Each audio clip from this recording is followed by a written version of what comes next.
Sa kabila ng matandang edad ni Lola Toyang ay nagagawa pa rin niyang gumawa ng basahan upang pangtinda at pangtustos niya sa pang-araw-araw na kakainin. At nabutan ko nga doon ang kanyang apo habang sila ay nagkukwentuhan. Nabalitaan ko nagkasakit si Lola Toyang kaya pumunta na rin ako upang dalawin at dalan siya ng trapal pang tapal sa kanyang bubungan. Pasensya na dahil hindi po gumana yung audio ko that time na full time na kami nagkukwentuhan ni Lola. Ayan nga, at naabutan ko ang kanyang apo habang gumagawa si Lola Toyang ng basahan na pangbenta. At habang kami nagkukwentuhan, ay nasabi nga ni Lola na nagkasakit siya ng 1 linggo. Nasabi po ni Lola Toyang na nagkaroon po siya ng sakit ng 1 linggo dahil basang-basa daw po siya sa loob ng bahay niya dahil sa sunod-sunod na pag-ulan. Kaya naisipan ko na rin na bumili muna ng trapal upang hindi siya mabasa.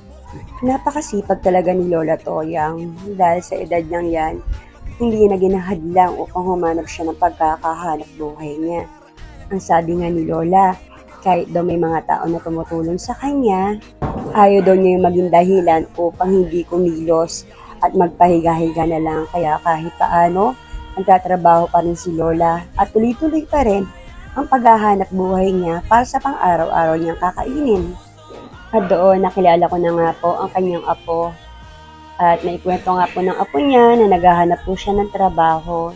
Dahil rin naman ang biling ko sa kanya na sa edad ni Lola, hindi habang buhay nandiyan ang kanyang Lola para asahan niya. Ang asawa daw po niya ay nasa Batangas, nagtatrabaho at meron silang maliit na anak. Kaya pinipilit pa rin niya makahanap ng trabaho para hindi maging pabigat sa pamilya.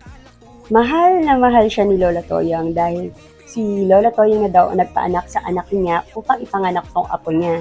At si Lola Toyang na rin ang nagpalaki sa kanyang apo.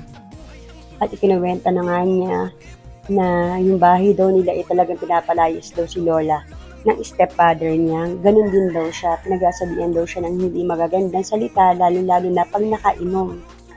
Pero kailangan daw niya magtiis dahil meron siya maliit na anak at nandun ang mama niya sa bahay nila. Kahit na lagi silang pinapalayas yung stepfather niya. Kaya si Lola Toyang daw ay hindi na nakatiis. Si Lola Toyang na lang ang lumayo mismo sa sariling bahay niya. At napaiyak nga siya nung sinabi ko sa niya na hindi sa lahat ng oras malakas si Lola Toyang. Paano ka pag nawala ang Lola Toyang mo? Doon na siya umiyak. Sinabi niyang na mahal niya si Lola Toyang. Dahil di nga sa lahat ng oras malakas ang lola niya. Kaya pinayuhan ko siya hanggang maaari maghanap siya ng trabaho para hindi na siya aasa kay Lola Toyang kung meron man si Lola Toyang.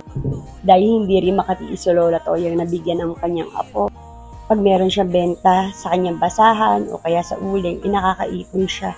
At pag lumalapit ng kanyang apo, binibigyan-bigyan din niya. Nakakatawa si Lola Toyang. Dahil kahit konti lang o simple lang ang bibigay mo sa kanya, ina-appreciate niya talaga. At nabanggit nga niya sa akin dyan, na problema siya kasi may Colgate daw kung binigay sa kanya.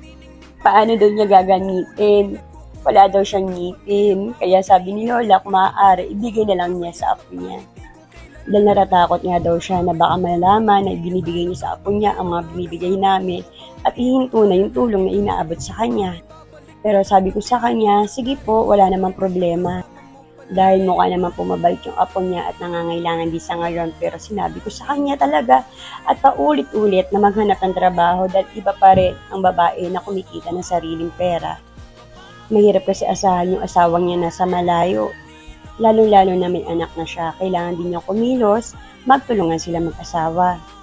Kaya hopefully makahanap rin ng trabaho ang apo ni Lola Toyang at maging maayos na ang kalagayan ni Lola Toyang dahil sa sitwasyon niya ngayon napakahirap kaya siya nagkakasakit dahil sa patuloy-tuloy na pag-uulan. And hopefully po may mga tao pa po na tumulong kay Lola Toyang.